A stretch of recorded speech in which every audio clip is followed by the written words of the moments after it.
તો નર્મદાના સાગબારામાં જંગલ જમીન ખેડાણ વિવાદનો મુદ્દો જંગલ જમીન ખેડાણ વિવાદ મુદ્દે ધરણાનો આજે 15મો દિવસ।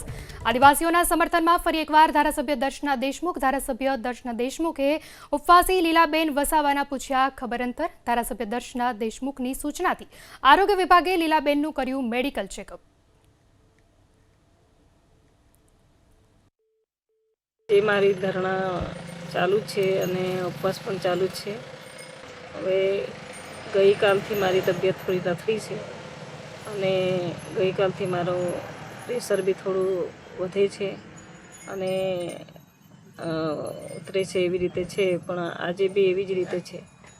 અને તેમ છતાં મારા ઉપવાસો અને ધરણા ચાલુ છે। ખરેખર સરકાર બરાબર અભ્યાસ કરીને ચકાસીને અહીંના રેસિડન્ટ છે લોકો ઉકાઈ અસરગ્રસ્ત છે એ લોકોને પણ ધ્યાન આપે, એ લોકોને પણ ન્યાય આપે તો મને લાગે છે આ એકદમ પોઝિટિવ રહેશે। અને સરકારે બી આટલા દિવસ સુધી જોયું કે હકીકત બહાર આવતી ગઈ છે અને સરકારના બી અભિપ્રાય આવે છે કે અમે ચોક્કસપણે આ લોકોને ન્યાય આપીશું। મારું નામ સુરેશભાઈ સનુભાઈ વસાવા, ગોટપાડા।